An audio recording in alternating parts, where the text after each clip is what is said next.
E aí vai naquele componente tripé. de Human Change Management, né?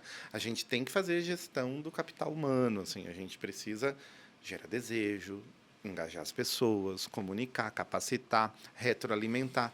A gente precisa criar tudo que a gente vai fazer que muda a forma das pessoas executarem seus trabalhos, e aí quando a gente fala em times técnicos altamente capacitados, altamente especializados, alguns até referência né, de segurança, de infra, de operação, de arquitetura, a gente precisa tomar muito cuidado com isso, porque tem um negócio chamado carga cognitiva. Né? Conta mais pra gente. O que seria isso? Vou contar. A gente precisa zelar para que uma solução que a gente vai desenhar de ciclo de vida, de desenvolvimento, de ways of working, onde a gente vai falar assim, vamos melhorar o nosso lead time, nosso time to market. Para isso, a gente vai fazer um novo desenho, um novo processo com uma nova ferramenta que vai reduzir em 30% o nosso lead time, hipoteticamente. Aí a gente começa, né? A gente tem as ondas, né, que aconteceram no mercado. Primeiro tem a de ferramenta, como esteira mesmo. A gente viveu, né? A gente já trocou muita figurinha sobre isso. O movimento ágil escalado, valiosíssimo, mas que focou bastante em topologias, em ritos, cerimônias, em papéis e responsabilidades.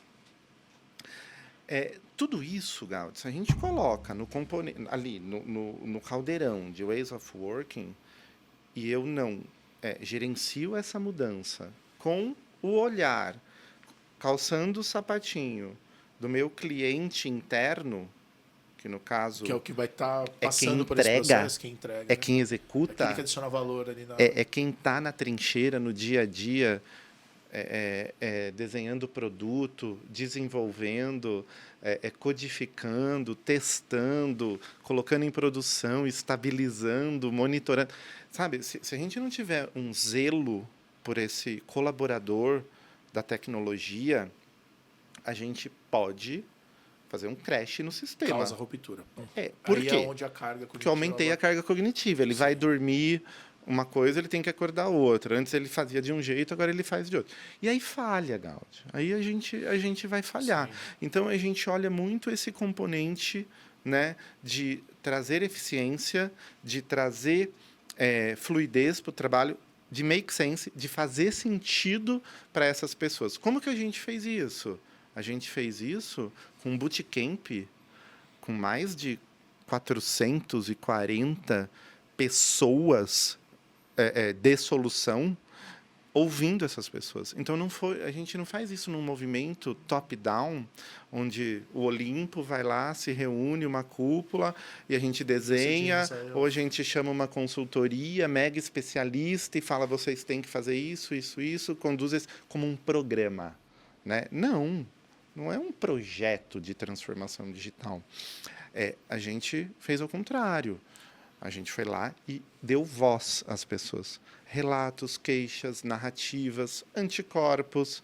E a gente compilou tudo isso. Legal. E isso, obviamente, tem um caráter que acho que impacta direto na continuidade dos serviços. Né?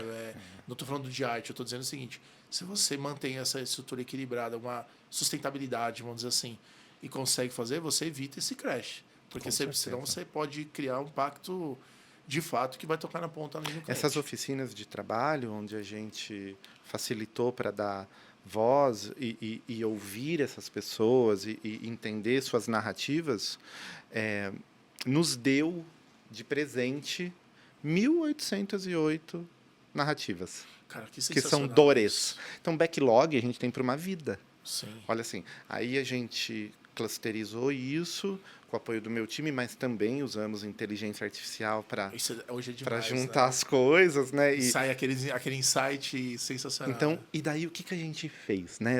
Lembra que eu falei do fatiar para conquistar? Sim. A gente dividiu em 2 grandes grupos, né? Então a gente tem as narrativas, as dores do upstream Sim. e do downstream. Como se fosse uma grande cadeia de valor mesmo. conta para quem está em casa. O que seria o upstream e downstream?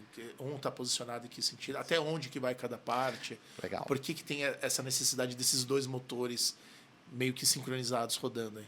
Bacana. Quando a gente... Posso pedir só uma pausa? Pode. Rafa, acho que desligou o ar, né? É do prédio. Tá. Mas para mim tá Beleza. tranquilo. Não, tranquilo. Tá? Aí Gaudi, pode- Gaudi, quando... para a gente desenvolver solução, né? Ainda mais, seja ela digital, não digital, hoje em dia a gente não fala só em software, né? Sim. A gente tem ali um monte de coisa de infraestrutura, de dados, a gente tem a questão de segurança também, muito forte. Às vezes a solução é só uma integração, né? E muito design, né? O design é Muito demais, design, né? É lindo isso, né? UX, Service Design, a gente tem um monte de coisa. Então, é complexo.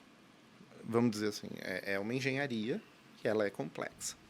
Então, você precisa do quê? Você precisa de um processo para, né, criar e desenvolver soluções. Então, você tem dois momentos.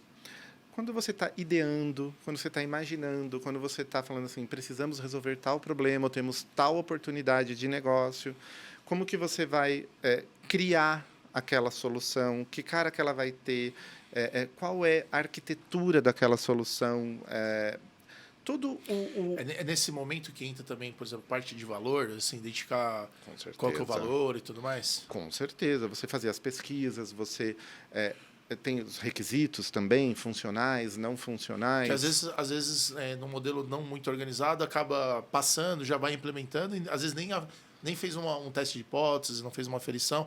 Nesse momento que também entra essa... Esse é o upstream. Legal. Então, tudo que ainda a gente não está desenvolvendo código. Ok. Tá bom? Ou se a gente desenvolver low code, no code, algo para validar uma ideia. Se eu fizesse uma pergunta assim, esse momento da upstream é onde pinta a visão da solução e se tira algumas dúvidas. É nesse sentido que vocês estão aplicando? E você dá uma característica técnica, né, para aquela visão. Qual plataforma você vai, qual linguagem você vai desenvolver, com quais padrões, com qual arquitetura, e como as soluções digitais elas tendem a ser cada vez mais complexas, né? Ela é um trabalho não só a 4 mãos, a 6, a 8, a 12 mãos, porque a gente precisa o quê? Cocriar. Então, toda essa parte de idear, fazer o design, solucionar, falar em termos de tecnologia, com segurança, arquitetura, infraestrutura, onde que eu vou implantar essa solução, como que eu vou sustentar essa solução. Tudo isso é o que a gente chama de upstream, né? E depois a gente vai fazer o quê? A gente vai codar, né? A gente vai construir. Vai construir, pegar a construção. E aí a gente tem que desenvolver, testar, estabilizar. Ele tem N modelos, N práticas, né? Ways of Working olha também para essas práticas todas. Essas práticas são os que ajudam a definir os caminhos, porque eu imagino que no tamanho dessa como operação tão grande, não é todo mundo no mesma caixa, né? Não é todo mundo igual. Como que você faz? Tem time que pode fazer uma prática, outro não. Exatamente. E mais do que isso, a própria solução técnica, né, de os componentes, as APIs, como que você vai decompor aquilo funcionalmente para que exista um paralelismo e que os times conseguem trabalhar independentes e depois eles montam isso, entregam.